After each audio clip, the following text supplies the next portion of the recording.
Hello, let's talk about the 5 signs that your child has a speech and language delay. Thanks for watching, by the way. Let's get into it. And you can click below to get a free downloadable PDF list with full descriptions of these 5 things so that you can use them for reference later and use them to go over with a doctor or speech language pathologist to explain to them what your concerns are. So here we go. Number 1, kind of obvious, but it's that the child is not using as many words as other children their age. You may not be aware of what those numbers are, so look down below in the description for a list of the number of words based on a child's age. If your child's not near the normal range of words, then consider a speech language pathology assessment. Number 2 is not understanding language like other children their age. And this is way overlooked. And honestly, most parents have a hard time identifying this, I find. A lot of parents I interview in the initial evaluation with their child, they say, oh, my child understands everything. He just can't talk to me. And you know what? 90% of the time that ends up not being true. The child actually doesn't understand the language. The directions that the parents are giving, they're using hand motions and body gestures like, go get that and give it to me. And they don't realize that the child understands the direction based on the hand gestures the parent used, but not on the words. Because if you put your hands behind your back and you said, give that to me, would they be able to follow through with that?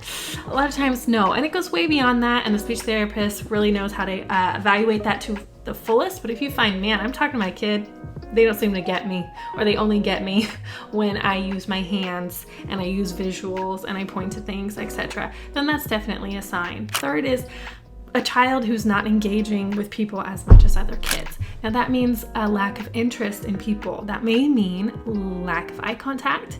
It may be they're just not interested in playing with other people. As in they always want to be by themselves. They turn away. Maybe they're antisocial. If you feel that word at all for your child, yeah, that's a sign something's going on.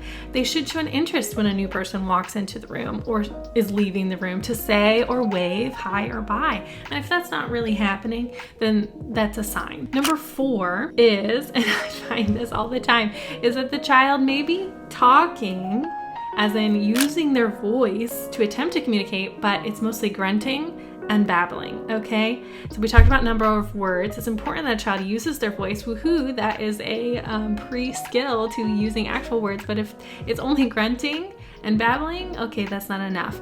Most commonly, I find that toddlers are using the sound. They'll use as a word for everything. They'll go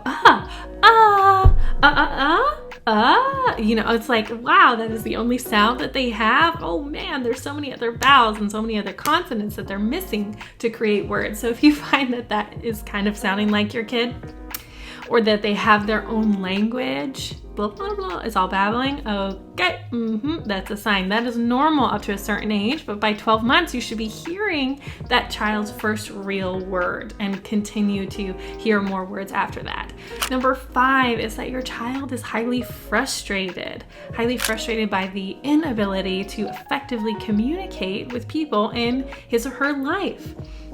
I really hate seeing that, and it's really common for kids who are behind in language. They can get really aggressive and just really cranky and cry and have really extreme tantrums. Almost every toddler I've worked with who is delayed has hit me or has hit their poor mother right in the face, okay?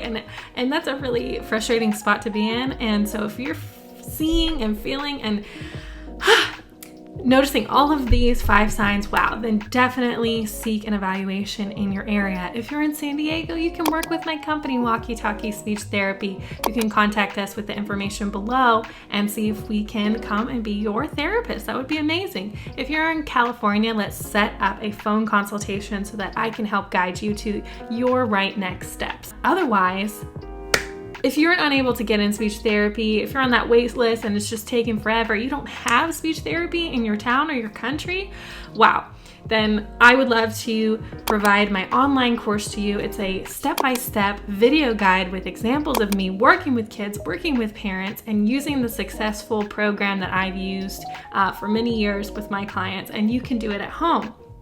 So check it out. There's a link below. Thanks for watching. Please like and subscribe and share so that other people can find help too. Guys, it's been a pleasure. I'm Kayla from Walkie Talkie Speech Therapy, and happy talking with your little toddlers. Bye-bye.